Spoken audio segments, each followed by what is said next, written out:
She installed a CCTV in her 6-month-old son's room. What she saw made her leave her marriage by 3 a.m. In the heart of Abuja, they called her the happiest woman. She was married to Chief Dyke, a billionaire oil and gas magnate whose name opened doors. Their wedding filled the city with noise, praise, and envy. When she became pregnant, Dyke flew her to the United States so she could give birth in comfort and glory. Everything appeared perfect, except for one thing. Her newborn son, Prince, was silent. When the boy was born, not a single cry escaped him. The doctor smacked him, pinched him, even poured water on him. But the child only opened his eyes, cold, steady eyes, and stared so deeply into the doctor's soul that the man's hands began to tremble. Dyke only laughed nervously. "He is a strong boy," he declared. "He is a king. And kings don't cry." When they returned to Nigeria, 6 months passed, and still Prince never made a sound. If he was hungry, he tapped his crib twice. If he was wet, he tapped 3 times.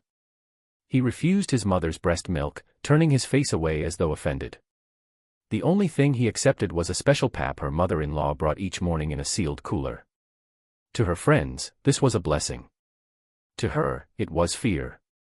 For when she sat alone with him, she felt as though she was sharing the room with an old man, one who had lived many lifetimes before her. Then, something else began to trouble her heart.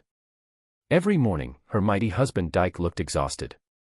His eyes carried dark circles, his steps were heavy, his spirit drained, as though he had spent the night doing hard labor instead of sleeping in the room beside hers. One night, the woman decided she must find the truth. She bought a tiny spy camera shaped like a teddy bear and placed it on the shelf, facing Prince's crib. In the morning, after Dyke left home, she locked her door, took out the memory card, and watched the footage. At first, everything seemed ordinary. Prince lay motionless in his crib. Then the time stamp reached 3 a.m. Her blood began to run cold. The child, who could not crawl, sat up straight. Not like a baby, no. He rose like a grown man waking from sleep. He looked toward the door and clapped his hands once. The door opened.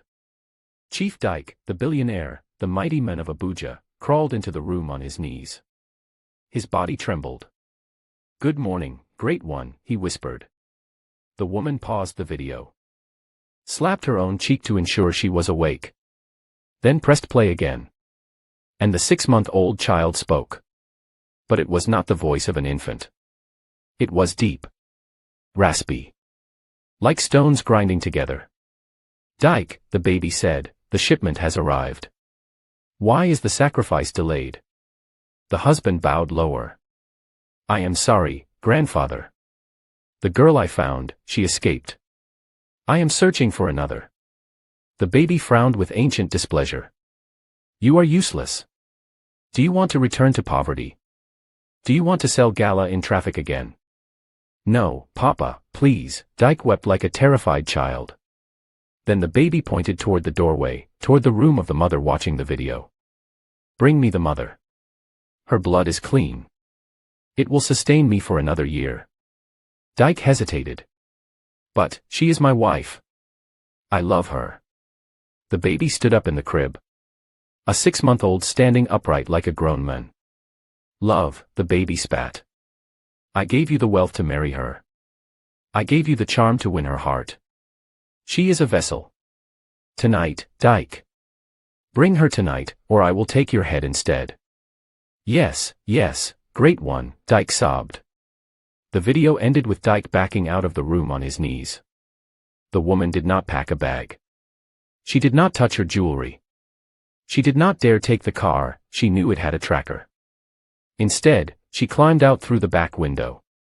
Jumped the fence. Ran barefoot until her feet bled. Today, she hides in a small village in Benue State, living inside a church. Her husband has placed a missing person notice on every media outlet.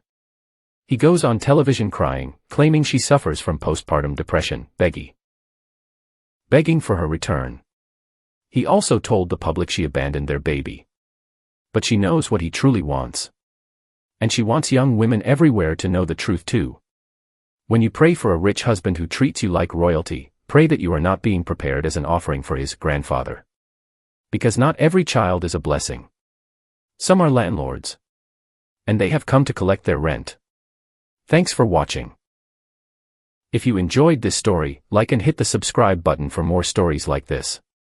See you on our next video.